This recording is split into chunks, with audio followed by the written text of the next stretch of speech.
ॐ श्रुतिस्मृतिपुराणानाम् आलयं करुणालयं नमामि भगवत्पादं शङ्करं लोकशङ्करं शङ्करं शङ्कराचार्यं केशवं बादरायणं सूत्रभाष्यकृतौ वन्दे भगवन्तः पुनः पुनः निधये सर्वविद्यानां विजशे भवरोगिणां गुरवे सर्वलोकानां दक्षिणामूर्तये नमः। ॐ सहना भवतु सहनौ भुनक्तु सह वीर्यं करवावहै तेजस्विनावधीतमस्तु मा विद्विषावहै। ॐ शान्ति शान्ति शान्तिः। பகவத்கீதை 9வது அத்தியாயம் 17வது ஸ்லோகம். பிதாகமஸ்ய ஜகதः மாதா தாதா பிதாமகः வேத்யம் பவித்ரமோங்காரः ரிக் சாம யஜு ரேவச. இந்த இடத்துல இறைவன் 3 விதமான பக்தியை கூறுகிறார் என்று பார்த்தோம். ஃபர்ஸ்ட் ஏகத்வேன பக்திங்கிறது இஷ்ட தேவதா, ஒரு தேவதையை இறைவனாக வழிபடுதல், அதுதான் ஏகத்வேன. அடுத்தது பிருத்தக்து, அது வேதாந்தத்துக்குள்ள வந்ததுக்கு அப்புறம் நமக்கு தெரியும் ஈஸ்வரன் தான் எல்லா தேவதை ரூபமாக இருந்து செயல்பட்டு கொண்டிருக்கிறார். அப்படிங்கும்போது பிருத்தக்த்வேன வேறு. அடுத்தது விஸ்வதோமுகம், இதுதான் இந்த பக்தி தான் உலகமாகவே இறைவன் இருக்கிறார். உலகமாக இறைவன் இருக்கிறார் பக்தியில. அப்படிங்கும்போது நம்ம எப்படி ஒரு ஜட பொருளை பார்க்குறோம், எப்படி இறைவன் ஏற்றுக்கிறது, கல்லை பார்க்குறோம், எப்படி இறைவனாக ஏற்றுக்கிறதுங்கிறத இன்னைய கொஸ்டின் எல்லாத்துக்கும். அப்போ நம்ம ஒரு டவுட் வருது அப்படின்னா, இறைவனை எப்படி நாம் கல்லை எப்படி நம்ம இறைவனாக பார்க்குறோம், எல்லாரும் எப்படி வழிபடுறாங்க, நம்மளுடைய கலாச்சாரத்தில் ஹிந்து மதத்தில் கல்லை வழிபடுறாங்களே, நம்மளுடைய முன்னோர்கள் வழிபட சொன்னாங்க, வழிபடுறாங்க, எப்படி அதுன்னு சிந்திக்க ஆரம்பிக்கிறவங்க விடை கண்டுபிடிச்சிடுவாங்க. அதுக்கு ஒரு சாத்வீக புத்தி இருந்தால் தான் இந்த எண்ணமே வரும். கல்லை போய் வழிபட சொல்கிறாங்களே, எப்படி இந்த கல் எப்படி இந்த உலகத்தை படைச்சிருக்கும்? நான் சிருஷ்டிகர்த்தானா எல்லாத்துக்கும் தெரிஞ்சு வரும், உலக படைத்தவர் இறைவனாகத்தான் இருக்கணும், வேற யாருனாலே படைக்க முடியாதுங்கிறது எல்லாத்துக்கும் புரிஞ்சிருது. பட் கல்லை வழிபடு அப்படிங்கும்போது அந்த கல் எப்படி வழிபடுறது? அது இதுக்கு சிலையாக செய்யறதுக்கு முன்னால் அது ஒரு பக்கம் பாறையாக ஒரு ஓரமாக கடந்திருந்த கல்லை எடுத்து வச்சு இவங்க ஏதாவது பண்ணி அதுக்கு கண்ணு காதெல்லாம் முடிச்சா உடனே அது இறைவன் ஆயிடுவாரா? இதுதான் இந்த காலகட்ட ஜென்ரேஷனோட கொஸ்டினே. எப்படி அங்கே இறைவனை நம்ம பார்க்கறது? அதுக்காகத்தான் விஸ்வதோ முகம், உலகமாக இருக்கிறார். அப்படின்னா அந்த கல் மட்டும் அல்ல, நீங்க பார்க்குற எதா இருந்தாலும் அது இறைவனை தவிர்த்து வேறல்ல அப்படின்னு புரிஞ்சுக்கிறது, அந்த விஷனுக்குள்ள வர்றதுங்கிறது ரொம்ப கடினமான செயல். அதற்காக இறைவன் என்ன பண்றாரு? விபூதி யோகம் அப்படின்னு ஒன்று கொடுக்குறார். அதுதான் இப்போ நம்ம பார்க்க ஆரம்பிச்சிருக்கோம்.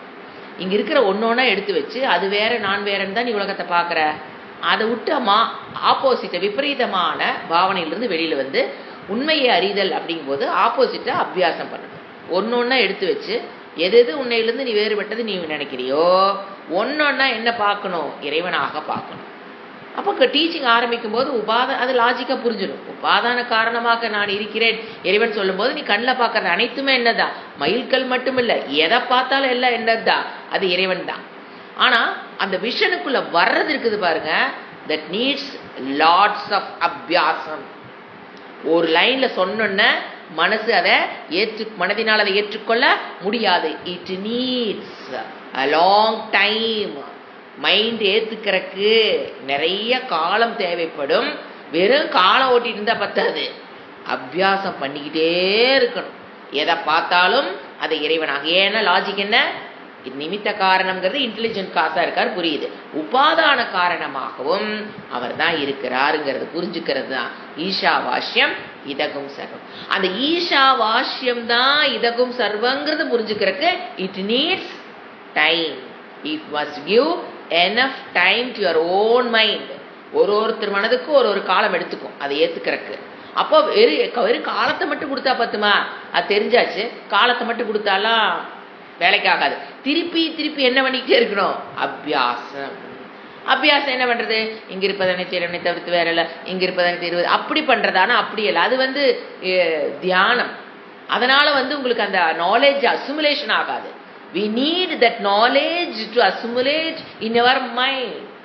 For that assimilation of that knowledge, we need to do abhyasa means. அதுதான் என்னது? விபூதி யோகம். ஒன்னொன்னா எடுத்து வச்சு அது இறைவனை தவிர்த்து வேற இல்லை அப்படின்னு இறைவனே இந்த இடத்துல இதுக்கு நமக்கு ஒரு அத்தியாயமே கொடுத்துருக்காரு இல்லையா? விபூதி யோகம்னு என்ன இருக்கு? ஒரு அத்தியாயம் ஃபுல்லா கொடுத்துருக்காரு.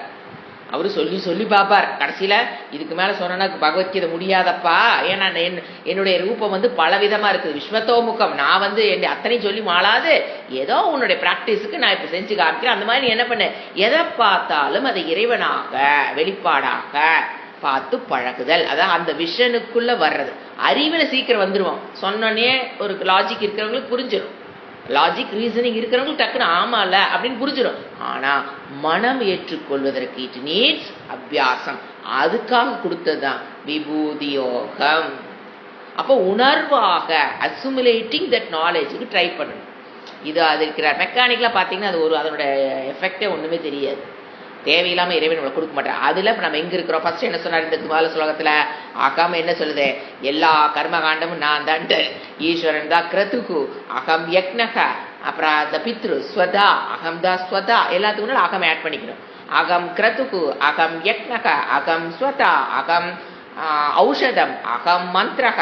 அகம் தான் என்னது? ஆஜ்யம். கோபத்துக்குள்ள விடுற மந்திர ஆஜ்யம். அகம் ராஜ்யம், அகமேவ ஆஜ்யம், அகமேவ அக்னிகி, அகமேவ குதம். அபிஸ் என்ன போடுறீங்களோ அதெல்லாம் என்னதான்? அப்படி ஒன்னொன்னு இறைவனாக போனதால சொன்னேன்.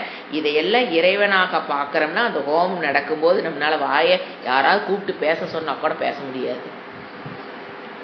ஆனா அந்த விஷன் இல்லாதனாலதான் என்ன நடந்துட்டு இருக்குது? அது அங்க பாட்டுக்கு ஐயருக்கு அந்த ஐயர் அது சம்பந்தப்பட்டது ஐயர் வேலைது. இங்க நம்ம என்ன வேணா பேசிக்கலாம். நம்ம வீடு கிரகப்பிரவேசம், முதன்னு தேவதையை உள்ள விட்டு அவங்கள வரவேற்று அதுக்கப்புறம் நாம் நுழையணுங்கிறக்காகத்தான் ஐயர் ஒவ்வொரு தேவதையா அங்க எழுந்தருள செய்து அவங்களுக்கு வேணுங்கிறதெல்லாம் கொடுத்து பிரீத்தி பண்ணிட்டு இருக்கிறாங்க. இது நமக்கு சம்பந்தப்பட்ட விஷயமா? ஐயருக்கு சம்பந்தப்பட்ட விஷயமா? ஐயர் 10 நிமிஷம் காலி வந்துட்டு வெளியே போயிடுவார். அவருக்கு இந்த வீட்டுக்கு எந்த சம்பந்தம் கிடையாது. we are going to live in that house. அப்ப அந்த தேவதை அங்க எழுந்தருளுக்கு விநாயகர் வந்தாச்சு. அப்போ you must have that attitude, that knowledge gives you the attitude. Why people don't have that attitude? Because they don't have the knowledge. So எப்பவுமே ஒரு அறிவு இருந்தா தான் உங்களுக்கு அந்த ஆட்டிடியூட்ல வர முடியும். அப்போ இப்ப என்ன இருக்குது? நமக்கு ஈசாவாஸ்யம் இதகும் சர்வம் இருக்கு, அறிவு இருக்கு. ஆனா அந்த ஆட்டிடியூட் வருவதற்கு we need விபூதி யோகம். It's a main process. ஒரு வேதாந்திக் ஸ்டூடெண்டுடைய மெயின் ப்ராசஸ்ல. ஏன்னா எல்லாரும் நினைக்கிறது பாத்தீங்கன்னா ஜென்ரலா, அன்னைக்கு ஒருத்தர் பேசிட்டு போது நிறைய பேர் கேட்டுப்பீங்கன்னு நினைக்கிறேன், எல்லா உபனிஷத்தும் ஒரே கருத்தான சொல்லுது, ஒரு உபனிஷத்து படிச்சா பத்தாதா? நிறைய அப்படியே கேட்கறாங்க. யாரு? வேதாந்தம் 10 வருஷமா படிச்சுட்டு இருக்கிறவங்க கேட்கறாங்க. அதனால நாங்க என்ன பண்ணிட்டோம், எந்த உபனிஷத்து படித்தா ஒரே கருத்தான சொல்லுது. அதனால நாங்க என்ன பண்ணிட்டோம், கந்தர் அனுபூதி, கந்தர் அலங்காரம் படிக்க ஆரம்பிச்சிட்டோம். ஏன் அதெல்லாம் டிஃப்ரெண்டான கருத்துக்கள். என்ன அண்டர்ஸ்டாண்டிங் எனக்கு புரியல. கந்தர் அலங்காரம், கந்தர் அனுபூதி அதெல்லாம் படிக்கிறோம். ஏன் உபனிஷத்து ஒண்ணு படிச்சா போதும்? It's wrong notion. ஏன் அப்ப இறைவன் எதுக்கு அத்தனை உபனிஷத்து கொடுத்திருக்காரு? ஒண்ணு போதும் அப்படின்னா எதுக்கு இறைவன்? அடுத்த கேள்விக்கு அங்க பதில் இருக்காது. சிந்தி கேட்டு பாருங்க, எல்லாமே ஒண்ணுதான் சொல்லுது. சத்தியம் ஞானம் அனந்தம் பிரம்ம ஈஷாவாசேதகம் சர்வம். எல்லாமே மித்யா, அகமேவ சத்தியம். இதுதான் சொல்லுது. ஆனா ஒரு உபனிஷத்துல அதுல போய் நம்மளால அது விஷன்ல போய் நிக்க முடியாது. சோ வி நீட் இத்தனை உபனிஷத் தேவைப்படுறதுனால சங்கராச்சாரியர் 10 உபனிஷத்துக்கு பாஷை எழுதியிருக்கார். வாழ்நாள் அட்லீஸ்ட் 10வது படி அப்படிங்கறக்காக அவர் பாஷை எழுதியிருக்கார். அந்த மாதிரி இந்த விஷயம் ஈசாவாசி விதகம் சர்வம் முடிஞ்சு போச்சா, பார்வைக்கு வராது. அதனாலதான் என்ன சொல்றோம் இப்ப அகமேவ. இப்ப நம்ம அடுத்து இது ஒரு 3 ஸ்லோகங்கள் விபூதி யோகமாக வருது. இது ஜஸ்ட் ஒரு மெக்கானிக்கலா காதுல கேட்காம அதை அப்படியே உணர்வாக அறிய கற்றுக்கணும், அபியாசம். என்ன சொல்ல, ஆசிய ஜகத்தாக இந்த உலகத்திற்கு, அஸ்ய ஜகத்தக அதான் ஃபர்ஸ்ட் எடுத்துக்கணும். பிதாகமஸ்ய இருக்கு இல்லையா, அதுல இருக்கிற அஸ்ய ஜகத்தக. அஸ்யனா இந்த, ஜகத்தகனா உலகத்திற்கு. நான் என்னவா இருக்கேன், அகம்ங்கிற வேர்டு ஆட் ஆகிட்டே வருங்க எப்பவுமே. எங்கிருந்து போன ஸ்லோகத்துல ஆரம்பிச்சிச்சா, அகம் என்ன சொன்னோம், அகம் கிரத்துகு, அகம் யக்னக, அகம் ஸ்வதா, அகம் ஔஷதம், அகம் மந்திரக, அகம் ஆஜ்யம் பாத்தீங்களா, அந்த அகம் அப்படியே 3 ஸ்லோகத்துக்கு கண்டினியூ ஆகிட்டே போகும். இப்ப இங்க என்னது, அகம், ஒரு அகம் போட்டோமா, அப்படியே கொட்டேஷன் போட்டே வாங்க. என்னது, பிதா, நான் தான் பிதா, மாதா, நான் தான் இந்த உலகத்திற்கு தந்தை. தாய் அப்படின்னு என்ன, இந்த உலகம் காரியம், நான் காரணம்னு சொல்ற.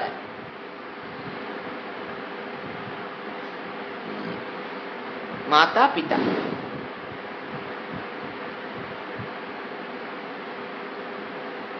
நான் தான் காரணம். அப்ப காரணம் போது நம்ம என்ன புரிஞ்சுக்கணும், நிமித்த காரணம். இதுல நாம புரிஞ்சுக்கணும். இவ்வளவு உபனிஷத் படிச்சுட்டு பிதா மகா தந்தையும் நாயே தாயும் நீயேன்னு பாடுறதில்ல. இந்த உலகத்தை என்ன லாஜிக் என்ன புரிஞ்சுக்கிறோம், காரணம். அது உடனே அடுத்து என்ன காரணம் தெரியணும். அவரு தான், அவர் என்ன சொல்றாரு இப்ப ஈஸ்வர தத்துவம், நான் தான் நிமித்த காரணம், நான் தான் உபாதான காரணம். அடுத்து பாருங்க, தாத்தா கர்ம பல உங்களுக்கு தெரியுதெல்லாம். ஈஸ்வரனா, ஈஸ்வர தத்துவத்தை தான் நம்ம செகண்ட் ஷட்டில் படிச்சுட்டு இருக்கிறோம். 6 to 12 என்னதான் இருக்குது, ஈஸ்வர தத்துவம். நம்ம எங்க இருக்கிறோன்னு தெரிஞ்சுக்கணும். ஃபர்ஸ்ட் 6 அத்தியாயத்துல என்ன படிச்சோம், தொம்பதம்.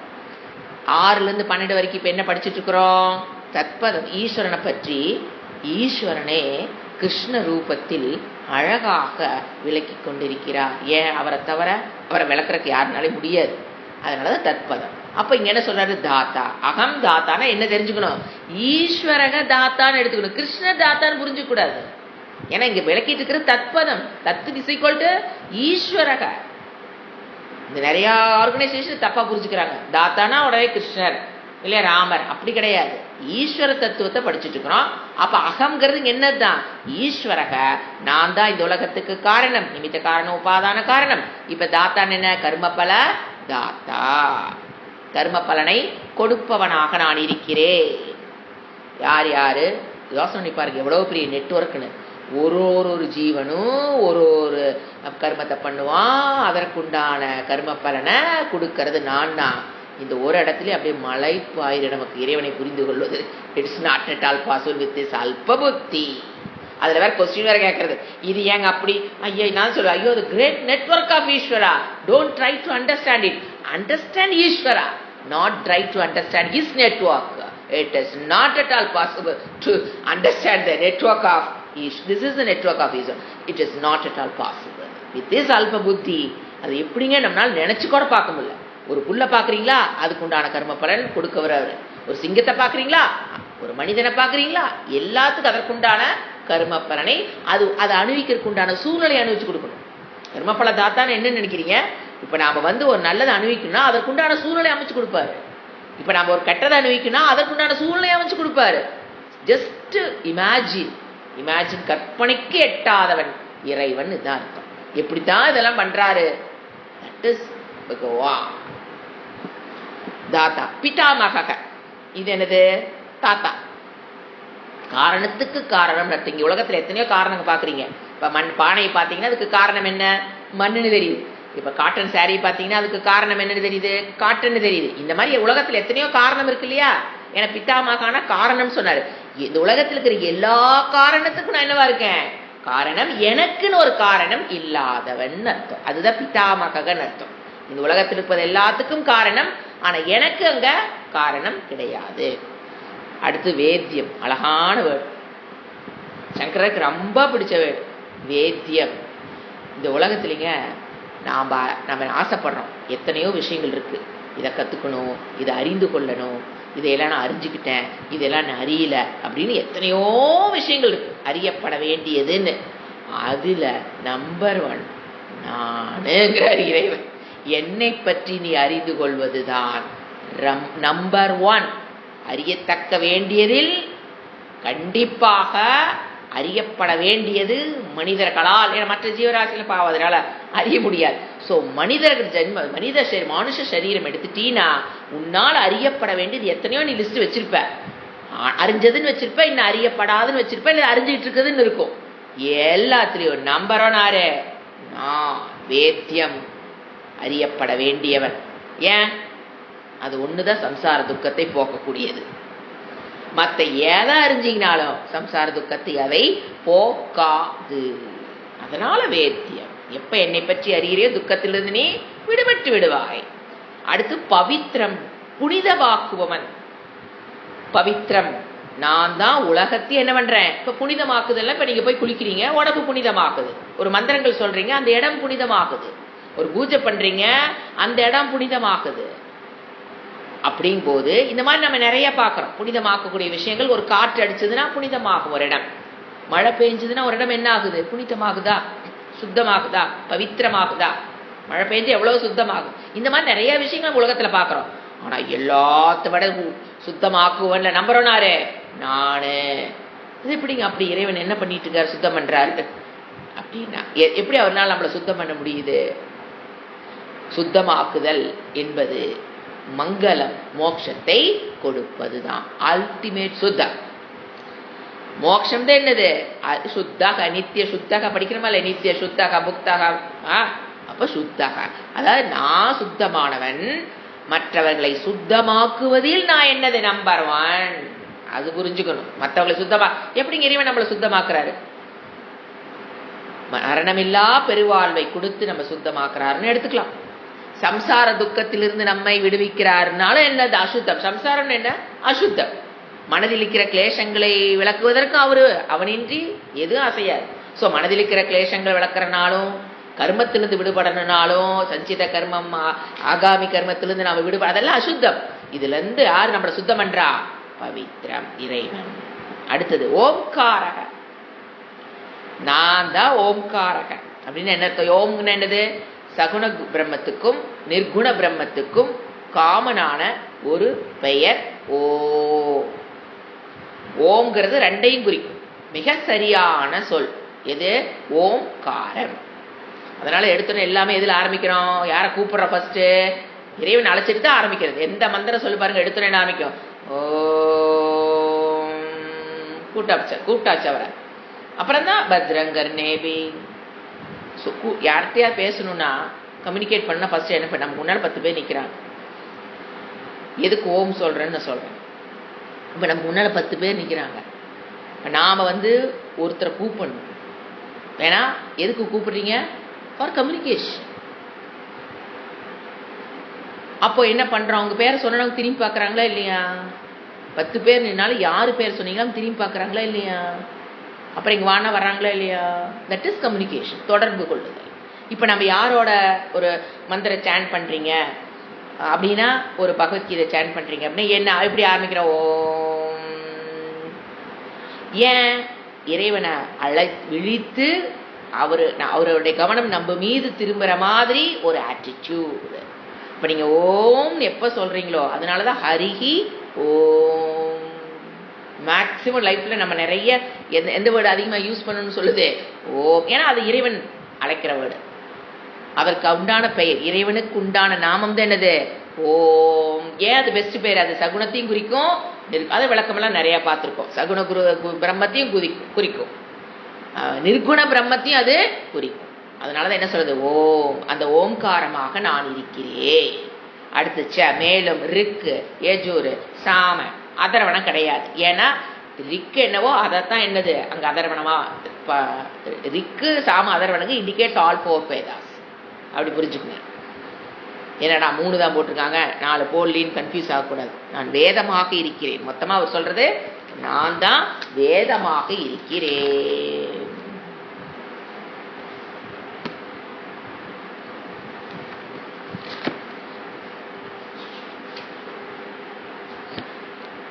கதிர் பர்தா பிரபுக்ஷாப்சி நிவாச சரணம் சுக்ருத்து பிரபவக பிரளயஸ்தானம் நிதானம் பீஜம் அவ்யயம். இப்ப அந்த அகம் வரிசையா கண்டினியூ பண்ணிட்டே வரணும். ஃபர்ஸ்ட் எடுத்து அகமேவ கதிஹி. கதி அப்படின்னாங்க கோல், லட்சியம், மார்க்கம். இந்த உலகத்தில் இருக்கும்போது நீ எதை அடைந்தாலும் அது நான் தான். இறந்ததுக்கு அப்புறமா அடையிற பார்த்தீங்களா, சொர்க்கம் பூகுபுவக கந்தர்வலோகங்கள்லாம் போகணும்னு ஆசைப்பட்டு நீங்க போறீங்களா, பிரம்மலோகம் வரைக்கும் போறீங்க இல்லையா, அதுவும் என்னதான் நான் தான். கதிஹினா கோல் இந்த இடத்துல அர்த்தம். உலகின் வாழும் பொழுது இறந்ததுக்கு அப்புறம் நீங்க என்னென்ன போகணும்னு நினைக்கிறீங்களோ அது நான் தான். ஸ்தானம் சொல்லுவோம். கதிஹினா ஸ்தானம்,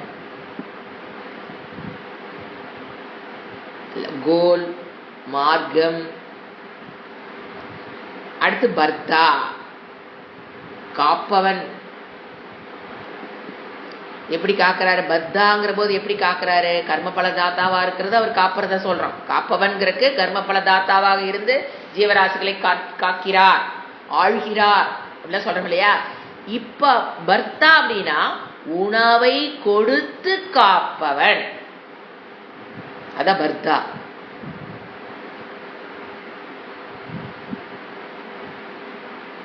உணவை கொடுத்து காப்பவன் நான் தான். உலகத்துல எத்தனை ஜீவராசிகள் இருக்கோ, ஒண்ணுக்கு ஃபுட்டு வந்து சைவம், ஒண்ணுக்கு ஃபுட்டு வந்து அசைவம், ஒண்ணுக்கு ஃபுட்டு வந்து ரத்தம், ஒண்ணுக்கு ஃபுட்டு வந்து தண்ணி, ஒண்ணுக்கு ஃபுட்டு வந்து தானியம். இந்த மாதிரி உணவுகளை படைத்து அதுகளை காக்கிறேன். நீ பிறக்கிறதுக்கு முன்னாலேயே உனக்கு உணவு என்ன தேவையோ அதை ஆல்ரெடி படைச்சிட்டு தான் நம்மளை இறைவன் படைக்கிறார். 3 நேரம் நமக்கு என்ன வரணுமோ அது நம்மிடம் வந்து சேரும் கொடுப்பவர் இறைவன். அடுத்து பிரபுகு. பிரபுகுனா தலைவன் அப்படின்னா ஆர்டர். இப்ப உலகத்தை படைச்சிட்டாரு. 100 டிகிரியில தண்ணி கொதிக்குது, இட்ஸ் ஆர்டர். 0 டிகிரியில ஐஸ் ஆகுது, இட் இஸ் அன் ஆர்டர். தண்ணி பள்ளத்தை நோக்கி ஓடுது, ஆர்டர். இந்த மாதிரி சொல்லிக்கிட்டே போலாங்க. ஒரு எக்ஸாம்பிள் சொன்னேன். என்னோட ஆர்டர்னு கேட்டீங்கன்னா பிரபுகு. ஏன் அவரு பிரபுகுனா தலைவனாக அவர்னால எப்படி இருக்கிறான்னா எல்லா நியந்தியும் அவர் தான், அதை படைத்தவரும் அவரே. Gravitational force is equal to God. படிக்கிறீங்களா? Force, gravitational force. நம்ம நினைக்கிற ஃபோர்ஸ்னா சக்தி, அது ஜடம். அப்படி கிடையாது. அந்த கிராவிடேஷனல் ஃபோர்ஸ் காட். அந்த மாதிரி நியந்தியாக. அப்புறம் அதை படைத்த நியதியும் நான் தான், படைத்தவன நான் தாங்கிறது. இட்ஸ் வெரி சூக்ஷ்மா to understand, but very clean. அதுதான் உங்களுக்கு உண்மையான ஒரு தெளிவான அறிவை கொடுக்கக்கூடியது. இறைவன் நியந்தாவாகவும் இருக்கிறார். அதாவது 100 டிகிரியில தண்ணி கொதிக்கணுங்கிற ஏற்பாட்டை செய்தவர் அவர் தான். 100 டிகிரியும் அவர் தான், 0 டிகிரியும் அவரு தான். இப்ப நீங்க சொல்றீங்க கிராவிடேஷன் ஃபோர்ஸ் சொல்றோம் இல்லைங்களா, அவர் என்னங்கிறாரு, அந்த கிராவிடேஷன் ஃபோர்ஸ் என்னதுதான் நான் தான். இப்ப நீங்க பாத்தீங்கன்னா நேச்சுரல் ஃபோர்ஸ் நான் தான். எந்த நேச்சுரல் ஃபோர்ஸ் பாத்தீங்கன்னாலும் எல்லா, இப்ப நீங்க ஒரு பாடியில இருந்து ஒரு ஃபோர்ஸ எக்ஸர்ட் பண்ணி என்ன பண்றீங்க, ஒரு பொருளை தள்ளி விடுறீங்க இல்லையா, அப்போ ஒரு ஃபோர்ஸ் எக்ஸர்ட் பண்றீங்க இல்லையா, அதுவும் நான் தான். ஒரு பொருள் ஒரு ஃபோர்ஸை எக்ஸர்ட் பண்ணி ஒரு பொருளை கிட்ட இழுக்கிறீங்க இல்லையா, அதுவும் நான் தான். See how டெப்தா உள்ள போறாரு.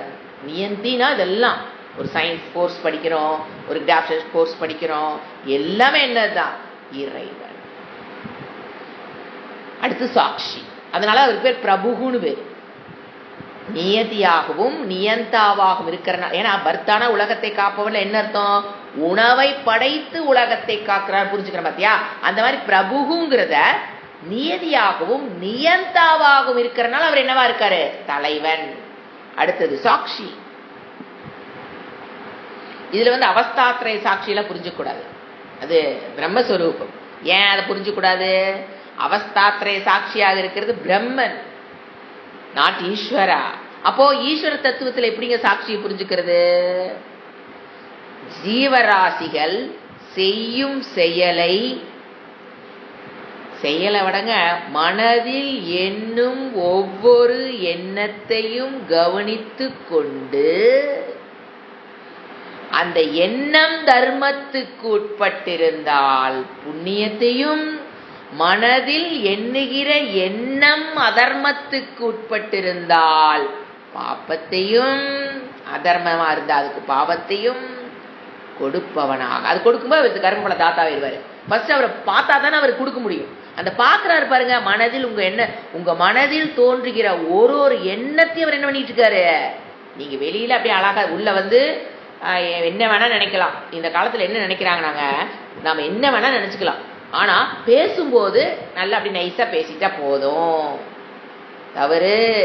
உள்ள என்ற எண்ணமே எப்படி இருக்கணும், இறைவன் பார்த்துட்டு இருக்கிறாருங்கிற அறிவு இருக்கு. என்ற என் உள்ளத்தில் எண்ணும் எண்ணம். ஆனா நிறைய பேர் என்ன நினைச்சுக்கிறோம், அந்த இடத்துக்கு தகுந்த மாதிரி நம்ம கொஞ்சம் வளைஞ்சு கொடுத்து போய்க்கணும். இப்படி வேணா நினைச்சுக்கலாம், பேசும்போது கரெக்டா பேசிக்கிட்டா போதும். நீங்க என்ன என்றீங்களோ ஒரு எண்ணத்தையும் இறைவன் அறிந்து கொண்டுதான் இருக்கிறார். நீங்க அவங்கள மனதளவுல அவங்கள வெறுத்திருக்கலாம். ஆனா ஒரு காரியம் ஆகணுங்கிறதுக்காக அப்படி சிரிச்சு பேசுவீங்க. இறைவனுக்கு அறியும், இறைவன் அறிவார். அதாவது நமக்கு பிடிக்கல, அவங்க பண்ற தப்புனா ஒதுங்கி இருக்கிறது பரவாயில்லைங்க. சில பேர் பாருங்க, வாய் பேசி காரணம் ஜாதிக்கிறக்கா, காரணம் ஜாதிச்சுன்னு விட்டுட்டு போயிடுவாங்க. இதெல்லாம் அவருக்கு தெரியும். மாற்று கருத்து மனதுல என்ன ஓடுதுங்கிறத, அதனாலதான் சொல்றேன், பகவான் எழுந்தருள இடம். நீங்க பாருங்க, எந்த மனதில் இறைவன் வெளிப்படுகிறார், அந்த அறிவை பெறுகிறார்கள். யார் இறைவனை பற்றி அறிவை பெற முடியும்? Who is qualified? நீங்க சொல்றீங்க ஒரு லாங் லிஸ்ட், எதே முமுக்ஷுத்வம், சமகா, தமகா, அதெல்லாம் என்னை கேட்டா செகண்டரிங்க. ஃபர்ஸ்ட் குவாலிஃபிகேஷன் என்ன தெரியுங்களா? மனதில் எண்ணும் எண்ணங்கள் தர்மத்துக்குட்பட்டிருந்தா பெரிய சிம்மாசனம் போட்டு இறைவன் நம்ம மனதில் அமர்வதை நாம் அறியலாம். யாரும் சொல்ல வேண்டாம். எப்போ அவ்வளவு தூய்மையா இருக்கணும், அந்த இடத்த அவ்வளவு கிளீனா வச்சிருக்கணும், மனம் அவ்வளவு சுத்தமா இருக்கணும் என்ற எண்ணம் கூட, ஐயோ இது தப்பா எண்ணிட்டோம், அந்த எண்ணம் வரக்கூடாது. இது எப்படி வரும்? By practice. பண்ணி நீங்க பண்ணி வச்சீங்கன்னா அங்க சிம்மாசனம் போட்டு, அவரே ஒரு சிம்மாசனத்தை கொண்டு வந்து அந்த மனதில் சிம்மாசனத்தை போட்டு அவர் அங்க உட்காருவார் பாருங்க. அப்பா, தட் இஸ் லைஃப். அமர்ந்து விடுவார். எப்படி இருக்கணும்? எண்ணம் கிளீனா இருக்கணும், சுயநலம் இல்லாத எண்ணம். நான் மட்டும் நல்லா இருந்தா போதும், என் வீடு மட்டும் சுத்தமா இருந்தா போதும். சில பேர் என்னோட டேபிள் மட்டும் சுத்தமா இருந்தா போதும், என்னோட ரூம் மட்டும் சுத்தமா இருந்தா போதும், மற்றதெல்லாம் அது எப்படியே இந்த மாதிரி எவ்வளவு அழுக்கு உள்ள இருக்கு தெரியுங்களா? மனசுக்குள்ள வேதாந்த படிச்சுட்டு இருப்போம், ஆனா அந்த சுயநலம்ங்கிற அழுக்கு அப்படியே வைரலை போல ஊடுருவி இருக்குது. வைரஸ்.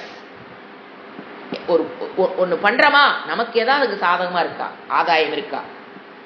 அதுதான் என்னது, அந்த இடம் இறைவன் அமர்ந்துட்டார்னு வச்சுக்கோங்களேன். நீங்க உட்கார வச்சுன்னு வச்சுங்க, சமதமெல்லாம் அவர் பார்த்துக்கிறாருங்க. உங்களுக்கு வேணுங்கிற சமதமத்துல நீ போராடவே தேவையில்லை. சத்தியங்க இதெல்லாம். அவரை மட்டும் தர்மத்துக்கு, அதனாலதான் இங்கிருந்து ஆரம்பிக்கிறோம். தர்மத்துக்குட்பட்டான வாழ்க்கை அங்க தர்மத்துக்குட்பட்டான எண்ணம் சொல்லுது. இப்ப சாஸ்திரம் எண்ணம் உனக்குள்ள தர்மமா இருக்கணும். இப்படி என்றதே தப்பு. இந்த எண்ணம் எனக்குள் வந்தது ஏன்னா எனக்கு தான் தெரியும், வெளியில யாருக்கு நான் என்ன என்றுன்னு தெரியாது. நீங்க மட்டும் அந்த ஒரு குவாலிட்டிக்குள்ள பாருங்க. சமம் என்ன, தமம் என்ன, உபரம்னு என்ன தெரிஞ்சிருக்காது. ஆனா நம்ம ஃபாலோ பண்ணிட்டு இருப்போம். அங்க சுவாமிஜி நடத்தும் போது ஆனா ஆமால இதுக்கு பேர் உபரமமானு கேட்டுக்கு வந்திருப்போம். எப்போ இறைவனை அமர்த்த வச்சிருந்தீங்கன்னா குவாலிபிகேஷன் என்னன்னே தெரியாம எல்லா குவாலிபிகேஷனையும் உங்களுக்கு அங்க அப்படியே அருள் புரிந்து கொண்டு அமர்ந்திருப்பார் இறைவன். ஏன்னா அவருக்கு அது அவரை பொறுத்த வரைக்கும் அந்த மனம்தான் அவர் எழுந்தருள இடமே. மற்றதுல எல்லா இடத்துலயும் இருக்கிறார், எல்லாருடைய மனதிலும் அவருடைய இருக்கிறனாலதான் நாம பேசுறோம் பண்றோம். பட் அவர் விருப்பப்பட்டு சொல்லுங்க, ஞானிமே பிரியாகா. அந்த மாதிரி இறைவனுக்கு பிடித்தமானவர்களாக நாம் இருக்கணும். நமக்கு பிடித்தவனாக இறைவன் இருக்கிறார், அதுல வேறதே இல்லை. ஆனா அவருக்கு பிடித்தவளாக நான் இருக்கிறேனா? நான் ஃபர்ஸ்ட் நீங்க வச்சிருக்கிற பணமோ, நீங்க வச்சிருக்கிற காரோ, நீங்க வச்சிருக்கிற வீடோ, அவர் உங்களுக்கு பிடிக்குமே? அவருக்கு அதெல்லாம் பிடிக்காது. மனதில் எண்ணுகிற எண்ணம். அதான் சொன்னேன், சாட்சிங்கிற வேர்டு நீங்க கிளாஸ் எடுத்தீங்கன்னா 10 மணி நேரம் எடுக்கலாம். சாட்சியாக அது அதான் ஃபர்ஸ்டே சொன்னேன், அவஸ்தாத்ரே சாட்சிங்கிறது வேற. இங்க அப்படி புரிந்து கொள்ளக்கூடாது. இங்க நம்ம மனதில் எண்ணுகிற எண்ணம், அதுக்கு எப்படி வந்திருக்காரு? சாட்சியாக. It is different. விபூதி யோகத்துல சாட்சிங்கிற வேர்டு வேற, ஞான யோகத்துல சாட்சிங்கிற வேர்டு வேற. அதுக்கு தான் இவ்வளவு எக்ஸ்பிளைன் பண்ண, புரிஞ்சுக்கணும். நிவாசக அப்படின்னாங்க இருப்பிடம். அதாவது உலகத்தில் வாழ்கிற ஜீவராசிகள் ஒரு இடத்துல இருக்கு பாத்தீங்களா, அது இருப்பிடமாக என்னது? இந்த வீடு. நிறைய பேர் அதில் பேர் வச்சுப்பாங்களே, இந்த நிவாசக, வீட்டுக்கு பேர நிவாசகன் வர என்ன என்னத்தம்? எல்லா வீட்லயும் நான் தான் இருக்கேன், எல்லா வீடு நான் தான், வீட்ல எல்லா வீட்லயும் நான் இருக்கேன். எந்தெந்த வாழும் இடம் இருக்கோ, இப்போ அனிமல்ஸ் எல்லாம் இருக்கு, பறவைகள்லாம் இருக்கு. பறவைகள் எங்க வாழுது? மரத்துல. அப்ப அதனுடைய வாழுமிடமாக நான் இருக்கிறேன். ஒரு குகைக்குள்ள சிங்கம் இருக்கு, அப்ப அதனோட வாழுமிடம் என்ன? குகை. அது அவர் என்னங்கிறாரு? அதுவும் நான் தான். அடுத்தது சரணம். இந்த இடத்துல சீரியத்தே துக்கம் அஸ்மின்னு சரணம்னு போடணும். நம்ம சரணாகதிங்கிறது இதுல இங்க படிக்கிறது சீரியத்தே துக்கம் அஸ்மின் அப்படின்னு என்ன அர்த்தம்னா, துயரம் நீக்கும் இடமாக இருக்கிறேன். ஏன்னா சரணம்ங்கிறது நீங்க படிச்ச அங்க சரணாகதி அடைதல் என்பது புக்தியை சரணம் பண்றது, அது வேற. இங்க படிக்கும்போது விபூதி யோகத்துல சரணம்னா நான் துயரத்தை நீக்கும் இடமாக இருக்கிறேன், அப்படி புரிஞ்சுக்கணும். துயரத்தை நீக்குகிற இடமாக நான் இருக்கிறேன். அடுத்து சுக்ருத்து, உற்ற நண்பனாக, ஒரு ஜீவராசிக்கும் உற்ற நண்பனாக நான் இருக்கிறேன். சுக்ருத்து என்ன தெரியுங்களா? மித்திரனுக்கு சுக்ருத்துக்கு என்ன வித்தியாசம்? மித்திரனாலும் ஃப்ரெண்டு தான், சுக்ருத்துனாலும் ஃப்ரெண்டு தான். என்னங்க ரெண்டுக்கு வித்தியாசம்? மித்திரனாக நம்மளோட கஷ்டம் நஷ்டம் எல்லாத்துக்கும் வருவாரு, அவரோட கஷ்ட நஷ்டத்துக்கு நாம போவோம், அது ஃப்ரெண்டு. சுக்ருத்துனா எப்ப நாம கஷ்டப்படுறோமோ அப்ப மட்டும் சொய்யின்னு வருவாரு, ஹெல்ப் பண்ணுவாரு, திருப்பி போயிடுவாரு. அதுக்கப்புறம் அவர் யாரு நானாங்கிற மாதிரி நான் வாழ்க்கையில நிறைய பேத்த பார்த்துருக்கோம். அவங்களுக்கு பேர் தான் சுக்ருத்து. இப்ப இறைவன் எப்படி இருக்காரு? உனக்கு கஷ்டம்னா ஓடி வருவார், வேணுங்கிறத செய்வார், திருப்பி எந்த இதையும் எதிர்பார்க்காம போயிடுவார். அதனால அவருக்கு பேர் சுக்ருத்து, உற்ற நண்பன் பேர். ஏன்னா உண்மையில் ஃப்ரெண்ட்ஷிப் எதுன்னு கேட்டீங்கன்னா, எப்போ என்னுடைய ஃப்ரெண்டு தப்பு பண்றாலோ சுட்டி காட்டுகிற நிலைமையில் இருந்ததுன்னா அதுதான் ட்ரூ ஃப்ரெண்ட்ஷிப். நிறைய பேர் சுயநல ஃப்ரெண்ட்ஷிப். அதாவது உண்மையான ஃப்ரெண்டுன்னா எப்படி இருக்கணும்? தப்பு செஞ்சா தப்பு, நல்லது செஞ்சா வெரி குட், அப்ரிஷியேட் பண்ணவும் தெரியணும். தப்பு செய்யும் போது சுட்டி காட்டி அவளை திருத்திற்கு ஏதாவது வழி முயற்சி பண்ணி பார்க்கணும். அப்புறம் பிரிங்கிங் ஈஸ்வரா நம்மளாம் முடியாத கேஸ் ஒன்று வரும். ஆனா உண்மையான ஃப்ரெண்டுங்கிற நாம இப்பெல்லாம் என்ன தெரியுங்களா, ராவனுடைய அந்த மாதிரிதான் போயிட்டு இருக்குது இப்பெல்லாம். ராவனுடைய சபையில் ஒருத்தர் இருப்பான், அவன் என்ன தெரியுங்களா பண்ணுவான்? ராவணன் சொல்லுவார், போய் சீதை போய் பிடிச்சிட்டு வந்துடலாம்.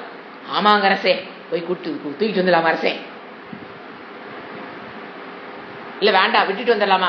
சரிங்க அரசே விட்டு. என்ன சொன்னாலும் ஆமாஞ்சாமி நம்ம லவ் சொல்றோம் இல்லைங்களா, அது ஃப்ரெண்டே கிடையாது. என்ன சொன்னாலும் ஆமாஞ்சாமி, அது ஃப்ரெண்டு கிடையாது, கிடையவே கிடையாது. தப்புன்னா தப்புன்னு சொல்லி விபீஷணன் தான் பாருங்க. ராவனுக்கு என்ன சொன்னா? அண்ணா தப்பு, மாற்றான் மனைவி தூக்கிட்டு வர்றது தப்பு, நீ ஏத்துக்கலனாலும் சரி, நான் நாடை விட்டு நான் இந்த இடத்த விட்டே நான் போயிடுறேன், ஆனாலும் சரி எனக்கு ராஜ்யமே இல்லைனாலும் சரி. விபீஷணன் பாருங்க, ஏன்னா அவனுக்கு அடுத்த ராஜ்யம் அவனுக்கு தான் இலங்கை வரும், எனக்கு அது கிடைக்காட்டி பரவாயில்ல, நீ தப்பு, நான் கூட வாழ முடியாது, கெட் அவுட், போயிட்டு. இதுதாங்க உற்ற நண்பன் பேர். ஏன்னா நண்பன் என்ன, உற்ற நண்பன் என்ன, அதான் சொல்றாரு சுக்ருத்து.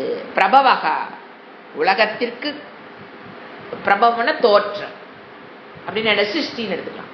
பிரபவகானா தோற்றம், உலகத்திற்கு தோற்றத்திற்கு காரணமாக சிருஷ்டிகர்த்தாவாக நான் இருக்கிறேன்.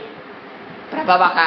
அடுத்து பிரளயக, உலகத்தை என்னுள் அடக்குவனாகவும் நான் இருக்கிறேன். பிரபவகா உலகத்திற்கு காரணம், பிரளயக உங்களுக்கு தெரியும், உலகத்தினுடைய ஒடுக்கத்திற்கு நான் தான் காரணம். அதாவது என்னில் தோன்றுகிறது, என்னில் ஒடுங்குகிறதுன்னு எடுத்துக்கணும். ஸ்தானம், எல்லாவற்றையும் தாங்குபவனாக, இருப்பை கொடுத்து தாங்கிறது. எப்படி ஹெர்குலிஸ் மாதிரி உலகத்தை விட்டு கழுத்து வளைச்சு தாங்கிட்டு இருக்கார இறைவன், அப்படி இல்லை. எக்ஸிஸ்டன்ட் பிரின்சிபலாக நான் இருந்து எல்லாவற்றுக்கும் இருப்பை கொடுத்து அதாவது அங்கங்கு இருக்கிறதுக்கு நான் உதவி பண்றேன். தாங்குவனாக. அடுத்த பியூட்டிஃபுல் வேர்டு நிதானம். நிதானம் அதாவது ஒரு குடோன் மாதிரி அர்த்தம் வரும் சான்ஸ்கிரிட்ல. நிதானம்னா குடோன், அதாவது சேகரித்து, குடோன் என்ன, சேகரித்து வைக்கும் இடம். இந்த இடத்துல நிதானம் சேகரிக்கும் இடம். எதை சேகரிக்க இடமாக நான் இருக்கேன்? கர்ம பலனை சேகரிக்கும் கர்ம, ரொம்ப சூக்ஷ்மம். கர்ம பலன் நிதானம் என்னது? இப்போ நீங்கள் ஒரு பேங்க்ல பணம் போட்டு வச்சிங்கன்னா அது நிதானம்ங்க சமஸ்கிருதத்திலேயே. சேகரிக்க இடம், பணத்தையெல்லாம் போட்டு வச்சா, இப்போ நகையெல்லாம் ஒரு இடத்த போட்டு வைக்கிறீங்க, நிதானம். அந்த மாதிரி பொருள்களை சேகரித்து வைக்கும் இடம் ஆச்சுங்களா? இவர் என்ன இங்க நாம் எப்படி புரிஞ்சுக்கிறது? அதிகமான விலையுள்ள பொருள்களை சேகரிக்கும் இடம்னு எடுத்துக்கங்க. அதான் நிதானம்ங்கிறது அந்த மீனிங் தான் வரும். ஒரு குடோன் மாதிரி அது தானியமா இருக்கலாம், தங்கமா இருக்கலாம், பணமா இருக்கலாம், அதுக்கு பேர் நிதானம்.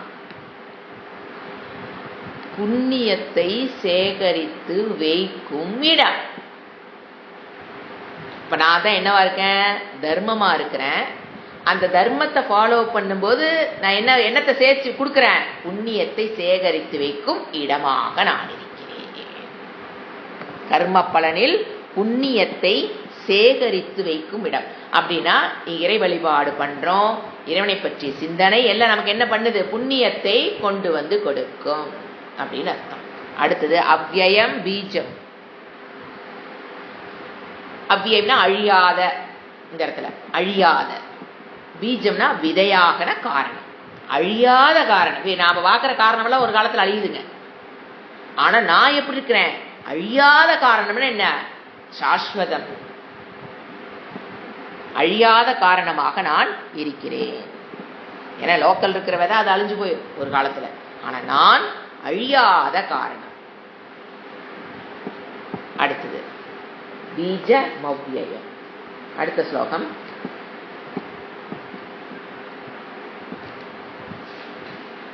பத்தொன்பது. தபாம் யகமகம் வர்ஷம் நிக்ருண்ணாம் யுத்ஸ்ருஜாமி ச அமிர்தம் செய்வ மிருத்யுச்ச சத சச்சாகம் அர்ஜுன. அர்ஜுனா கூப்பிடுறார்.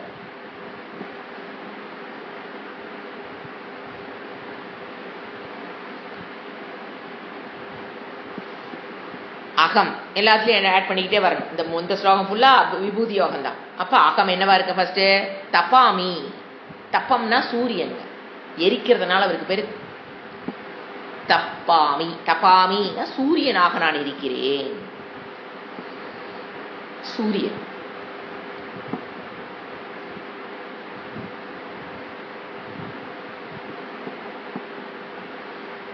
அதுக்கு முன்னாடி அந்த நிதானம்ங்கிறதுல ஒன்று நான் சொல்லாம விட்டு வந்துட்டேன்.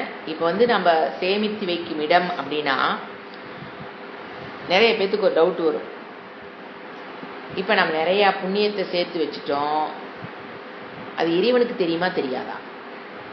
நம்ம சேமித்து வச்சிருக்கிறது இப்போ கோயிலுக்கு வந்தாலே ஏன் அடிச்சு பிடிச்சி முன்னால போகிறோம்? இறைவனுக்கு நமக்கு என்னவா? இறைவன் நம்மளை அது ஒரு கான்செப்ட். ஓகே, இது எப்படி புரிஞ்சுக்கணும்? கடவுளுக்கு தெரியாமல் போய்விடுங்கிற பயம் வேண்டாம். நாம் செஞ்ச புண்ணியம் ஒன்றொன்றையும் இறைவன் கணக்கில் எழுதி வைப்பார். ஏதாவது எழுதாம போயிடுவாரோ அப்படிங்கிற பயம் வேண்டாங்கிறது சைக்கலாஜியா நம்ம புரிஞ்சுக்கிறோம். அடுத்தது சூரியனாக. சூரியன்னா எப்படி புரிஞ்சுக்கலாம்? உலகத்திற்கு சக்தி ஊட்டும் இல்லைங்க. அதுதானே சூரிய ஒளியினாலதான் தாவரங்கள் உணவு தயாரிக்குது. அப்போ உணவு தயாரிச்சா உலகத்துக்கு சக்தியே கிடைக்குது. சாப்பிட்டா நமக்கு என்ன கிடைக்குது? சக்தியாக. அப்ப பாருங்க எப்படி சூரியன் இன்டைரக்டா எப்படி பண்றாரு? நம்ம உடம்புக்கு உலகத்தில் இருக்கிற அனைத்துக்கும் சக்தி ரூபமாக. அதான் சூரியனாக இருந்து கொண்டு சந்திரன், ஏன்னா சந்திரன்ல வர ஒளியும் என்னதான்? சூரியன். அப்ப சந்திரனாக சூரியனாக இருந்து கொண்டு அகம். பாருங்க சூரியனை போட்ட அடுத்த வேர்டு வருது அகம் வர்ஷம் நிக்ராமி. அதே உத்சுஜாமி. அந்த வருஷம் ரெண்டுக்கு போகும். மழை, வருஷம்னா மழை. அதை நிக்ருகாமின்னா என்ன அர்த்தம்? ஒரு மழை பெய்யுதுன்னா அதை நிறுத்தி வைப்பவனும் நானே. உத்சுஜாமின்னு என்ன? சூரியனாக இருக்கிறாரா? புரிச்சுங்களா? அடுத்த வேர்டு மழை வந்துருச்சு. சூரியனா நான் தான் இருக்கிறேன், ஒரு இடத்துல மழை பெய்யணும்னாலும் நான் தான் பெய்யறேன், நிறுத்தி வைக்கிறது நான் தான், பெய்ய வைக்கிறது நான் தான். அப்படி உத்சுஜாமி, மழை பெய்ய வைக்கிற, நிறுத்தி வைப்பவனும் நானே. அகமேவ அமிர்தம்,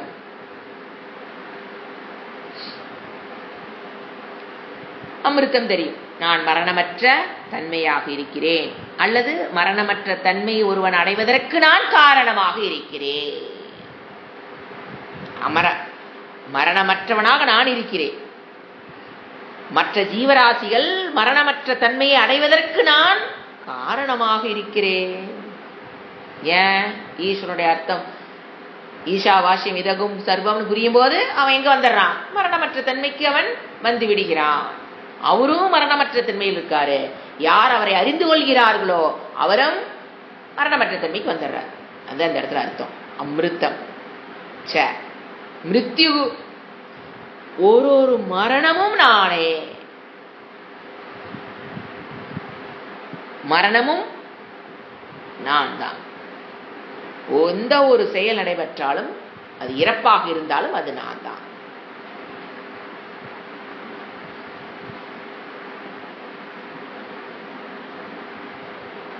இப்ப மரணம்ங்கிறது இறைவனாக இருக்கும்போது எனக்கு ஏன் பயம் வருது? பிகாஸ் சரீர அபிமானம். மரண பயம் உள்ள வருதுன்னா எனக்கு என்ன இருக்குது? நான் இந்த சரீரம்ங்கிற அபிமானம்.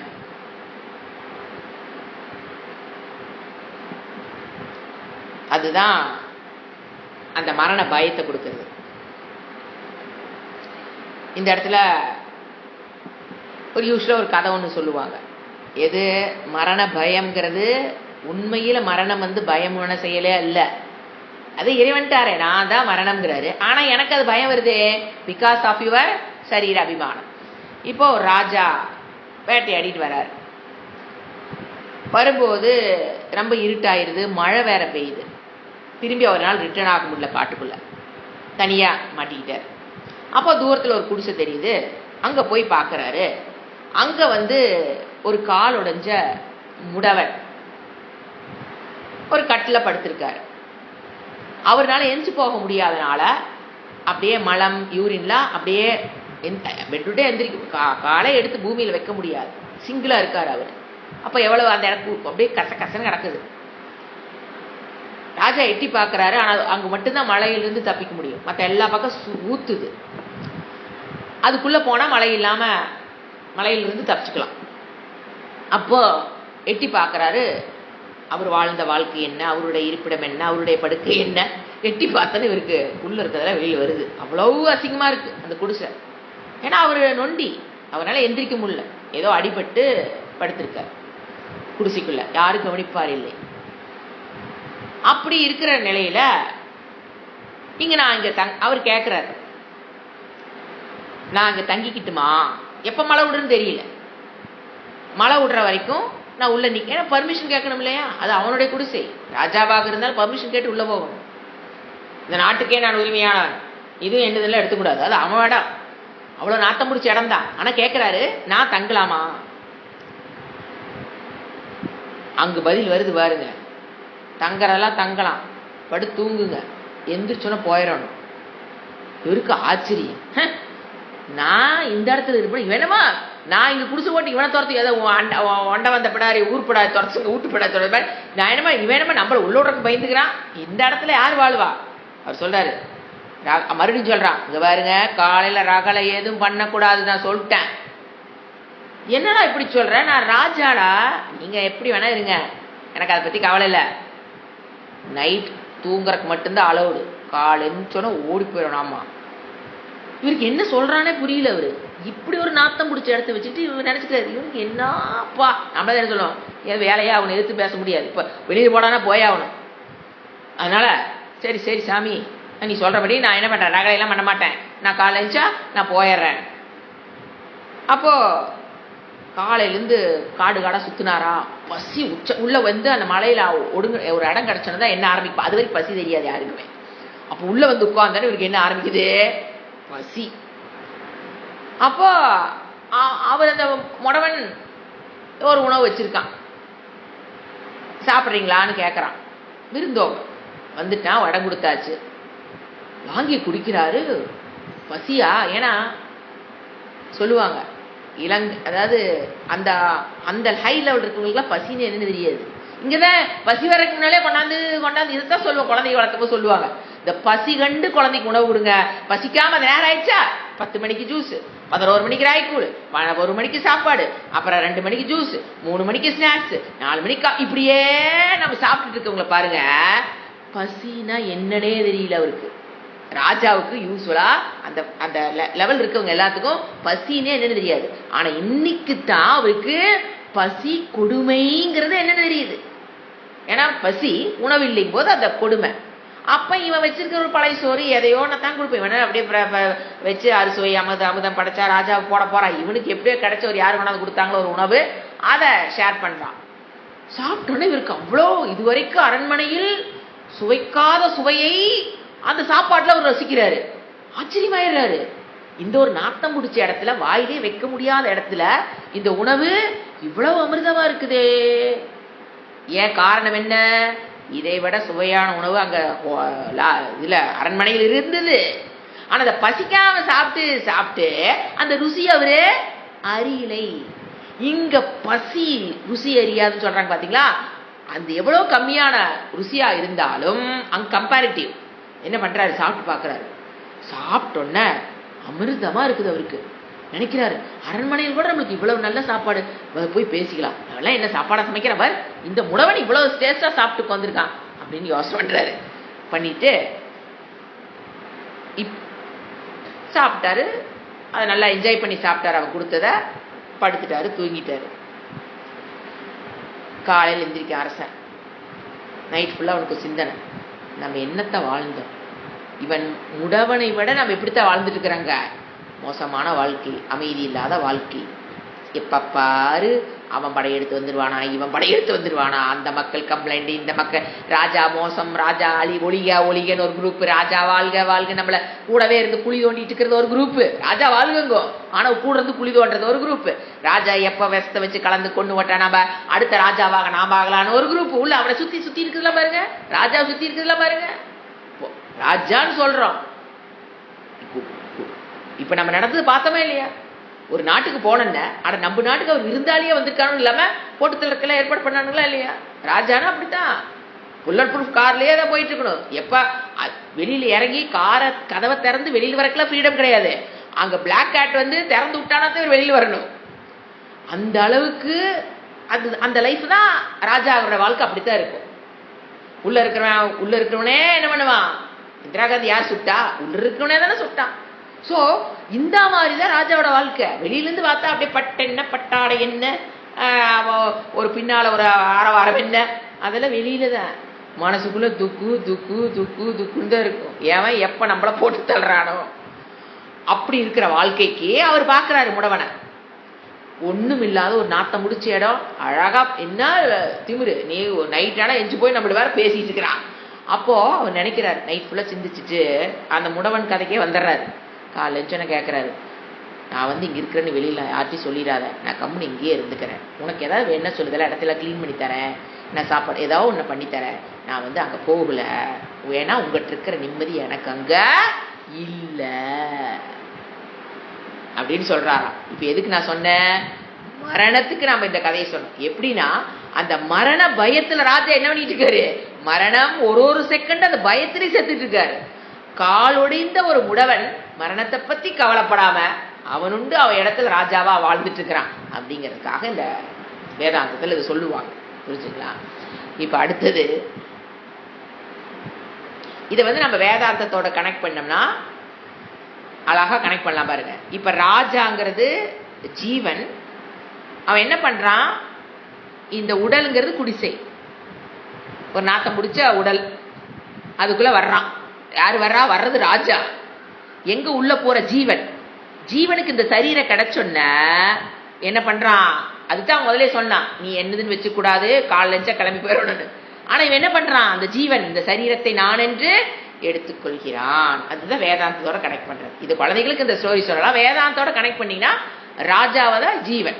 அவன் எங்க உள்ள போறா? குடிசைங்கிறது என்னது? நாத்தம் முடிச்ச மலம், யூரின்ல என்னது எல்லாமே இருக்குதா இல்லையா நம்ம உடலுக்குள்ள? இந்த பக்கம் மலம், இந்த பக்கம் யூரின், இந்த பக்கம் எல்லாமே இருக்குதா இல்லையா? ஜீரணமானது ஆகாதது எல்லா உணவு நாத்தம் உள்ள இருக்கா?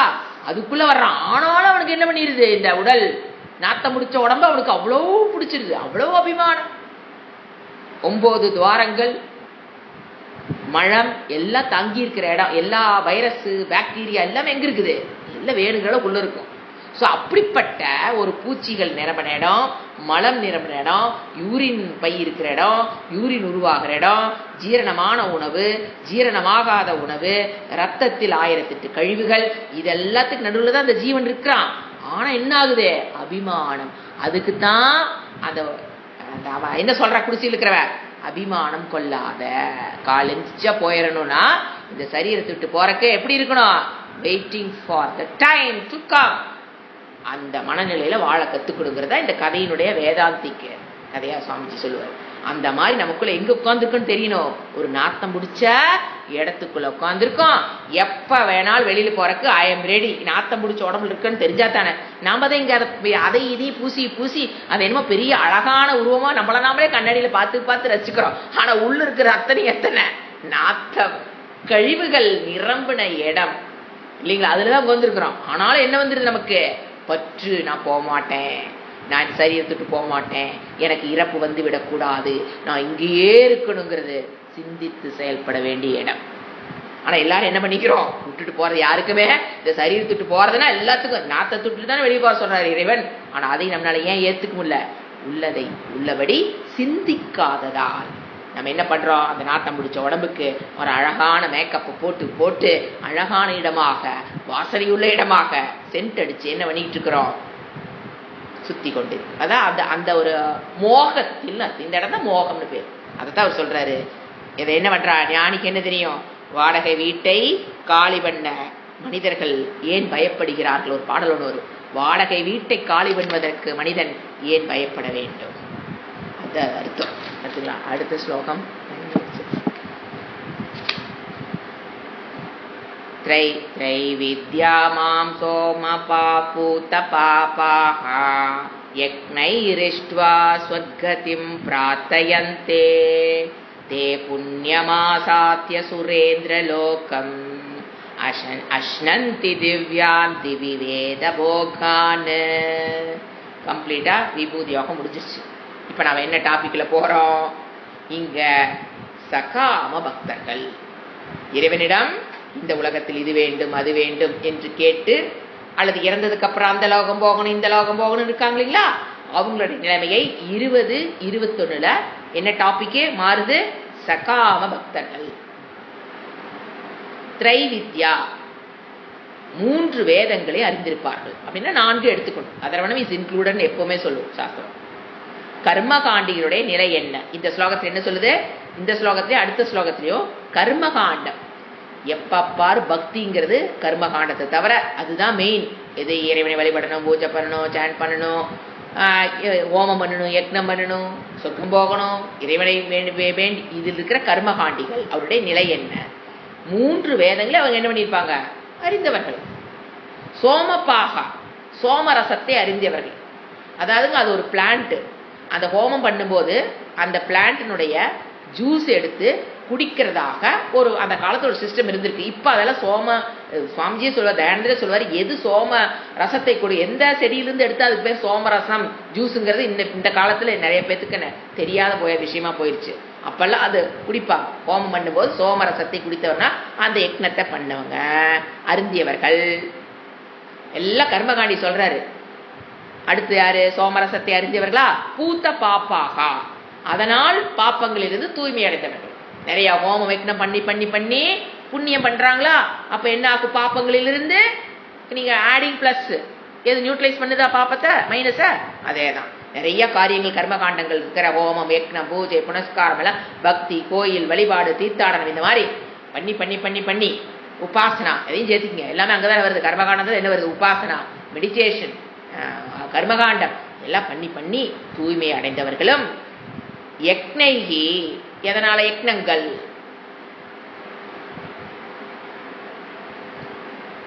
யக்னங்கள் மூலியமாக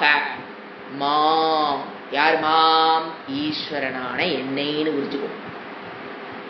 மாம் இஷ்டுவா வழிபட்டு. ஒரு குரூப் ஆஃப் பீப்புள் இருக்காங்க பாரு, எந்நேரம் என்னை தான் வழிபடுவாங்க. சொர்க்கதிம் பிரார்த்தையன்தே. அவங்க என்னங்கிட்ட என்ன கேட்கறாங்க? சொர்க்கத்துக்கு போகணும். சொர்க்கதிம், சொர்க்கத்தை கதியாக, கோலாக. பிரார்த்தையன்தேன பிரார்த்தனை செய்கிறார்கள். ஒரு குரூப் ஆஃப் பீப்புள் கர்மகாண்டிஸ், நிறைய பூஜை பண்ணுவாங்க, யக்னம் பண்ணுவாங்க, கோயிலுக்கு போவாங்க, பக்தி செலுத்துவாங்க, எந்நேரம் கோயிலே இருப்பாங்க. யக்னம் ஹோமம் எங்கே நடைபெறுவது, மெடிடேஷன் எப்படி, வித்யா, எல்லா விஷயமும் செஞ்சுருப்பாங்க. ஆனால் அவங்க என்ன அவங்க கேட்கறது என்னது? நல்ல கதி. இந்த உலகத்தில் வாழும்போது நல்ல கதி வேணுங்கிறதெல்லாம், எது சுகமோ அதெல்லாம் வேணும். இறந்ததுக்கப்புறம் சொர்க்கம். சொர்க்கதிம் பிரார்த்தையந்தேன பிரார்த்திக்கிறார்கள், என்னிடம் செய்கிறார்கள். தே அவர்கள், அவருடைய நிலை என்னங்கிறது 2 ஸ்லோகத்தில் சொல்றார். புண்ணியம், தே புண்ணியம்னா புண்ணிய பலனான. எங்க போறாங்க? சுரேந்திர லோகம். இதெல்லாம் உங்களுக்கு தெரியும். சுரேந்திரனா இந்திரன் லோகம், சொர்க்கம். இந்திரன் அரசனாக இருக்கிற லோகம் எது? சொர்க்கம்.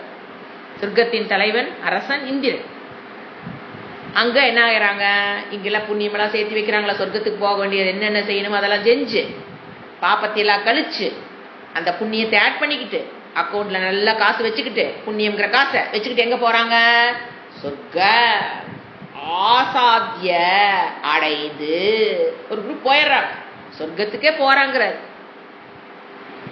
போய் அங்க என்ன பண்றாங்க? ஆசாத்திய வினையச்சம் அடைஞ்சிட்டு திவி சொர்க்கத்தில் நம்பா ஊர்வசா காமதேனு பசு என்ன ஐராவத யானை என்ன எல்லாத்தையும் அனுபவிக்கிறாங்க. கற்பக விருட்சம் என்ன போய் நின்று அப்படி வேணும்னா கொடுத்துருமா. கற்பக விருட்சம் எல்லாத்தையும் என்ன பண்றாங்க? திவி சொர்க்கத்தில் திவ்யமான திவி தியோத்தனத்வாத். சொர்க்கத்துக்கு பேர் திவின்னு ஏன் சொல்றாங்க? அது பிரகாசமா இருப்பாங்க. அங்க வந்து நீங்க போனீங்கன்னா சின்ன வயசுல இருந்து பிறந்து வளர்ந்து அம்மாட்ட அடி வாங்கி படிச்சு ஸ்கூல் போய் எதுவுமே தேவையில்லை. பிறக்கும் போதே நல்ல இளைஞனான வயது தான் போய் பிறப்போம். பிறக்கும் போதே இளைஞனாக தான் பிறப்போம். முதுமைங்கிறது வராது, இளமைங்கிறது கிடையாது. இந்திரியங்கள் ஃபுல் ஃபார்ம்ல இருக்கிற ஒரு ஏஜ். அங்க இருக்கிற வரைக்கும் அதுலயே இருக்கலாம். நம்மளுடைய நோயினோ நொடியினோ எதுவுமே வராது. அதனால அதுக்கு பேர் தியோத்தனத்வா, பிரகாசன ரூபமா இருக்கனால சொர்க்கத்துக்கு இன்னொரு பேர் என்ன? திவி தியோத்தனத்வாத். அதுக்கு திவின்னு சொல்லுவோம். அடுத்து திவ்யான் திவ்யமான. தேவபோகான், அங்க என்ன போகம்? இங்க இருக்கிற போகத்தை விட அங்க எல்லாமே என்னது? போகலோக்கம். அதெல்லாம் போக தேவபோகான், தேவர்களுடைய போகங்களை அஷ்னந்தி அனுபவிக்கிறான்.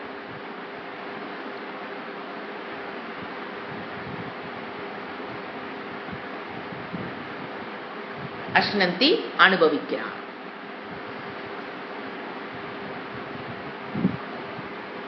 அவங்களுடைய நிலை என்னங்கிறத அடுத்த ஸ்லோகத்துல சொல்றார். இப்படி உலகத்துல சக்காம பக்தர்கள் இந்த உலகத்தில் இருக்கிறவனுக்கு இது வேணும் அது வேணும்னு பிராப்தியந்தேன வேண்டுகிறார்கள். நானும் அவங்க அக்கௌண்ட்ல புண்ணியம் இருந்தா நானும் கொடுக்குறேன். அதுக்கப்புறம் இறந்ததுக்கு அப்புறம் என்ன போகணுங்கிறாங்க? சொர்க்கம் போகணும்னு கேட்கறாங்க. அதுக்கு உண்டான புண்ணியத்தையும் சேர்த்து சொர்க்கத்துக்கு போறாங்களா? சொர்க்கத்துக்கு போனதுக்கு அப்புறம் என்ன நடக்குதுன்னு எந்த ஒரு மனிதனாலும் கூற முடியாது, இறைவனை தவிர. இல்லைங்களா? அப்ப இறைவன் சொல்றார், சொர்க்கத்துக்கு போயிட்டேனா தேதம் புக்த்வா சொர்க்கலோகம் விஷாலம் ஷீனே புண்ணியே மர்த்தியலோகம் விஷந்தி. அங்க புண்ணியம் முடிஞ்சவன் என்ன ஆகணும்? கீழே வந்தாகணும். தேத்தம் புக்த்வா சொர்க்கலோகம் விஷாலம் க்ஷீனே புண்ணிய. நீ எடுத்துட்டு போன பாத்தியா ஒரு அக்கௌண்ட், அது தீர்ந்ததுக்கு அப்புறம் மத்தியலோகம் விஷந்தி. ஏவம் திரை தர்ம மனு பிரபன்னாக கதாகதம் காமாக லபத்தே. ஆசைப்படுவருடைய நிலை சக்காமமாக என்னை வழிபட்டு சொர்க்கம் போறவங்க. அல்லது உலகத்திலே சொர்க்கம் எது? நீங்க வேணுங்கிறது அடைஞ்சு பாருங்க. அது உலகத்துல என்னதுதான்? சொர்க்கம். ஒரு ஆரோக்கிய குன்றி இருக்கு, ப்ரே பண்றீங்க, ஆரோக்கியம் கிடைச்சிருச்சு, இட் இஸ் சொர்க்கம். அப்படி புரிஞ்சுக்கணும். சொர்க்கம்னா சுகத்தை அனுபவிப்பது என்னது? சொர்க்கம். அது செத்ததுக்கு அப்புறம் தான் போகணுங்கிறதுல. உலகத்தில் இருக்கும் போது எனக்கு இது வேணும் அது வேணும் இறைவனை கேட்கறாங்க, இறைவனை அந்த புண்ணியத்தை பண்றாங்க, அதுக்கு உண்டானதை கொடுக்குறாரு, செத்ததுக்கு அப்புறம் போகணுங்கிறாங்க. ஆனா அங்க போனாலும் புண்ணியம் தீர்றதுக்கு ஒரு வாய்ப்பு இருக்குன்னு அண்டர்லைன் பண்ணிக்கோ. எதை எடுத்துக்கிட்டு போனையோ அதுக்கு இது போயிடும். தீர்ந்து போனதுக்கு அப்புறம் திருப்பி நீங்க வந்துதான் சம்சாரத்துல பிறக்கணும். சோ சக்காமமாக நீங்க வழிபடுற வரைக்கும் சம்சாரத்திலிருந்து துக்கத்திலிருந்து விடுபட முடியாது. இறைவனை பற்றி அறியணும்னு நீங்க நிஷ்காமமாக வழிபாட ஆரம்பிச்சீங்கன்னா தான் சம்சார துக்கத்திலிருந்து நாம் விடுபட முடியும். ஓம் சாந்தி சாந்தி சாந்தி. ஹரி ஓம். ஸ்ரீ குருப்யோ நமஹ. ஹரி ஓம்.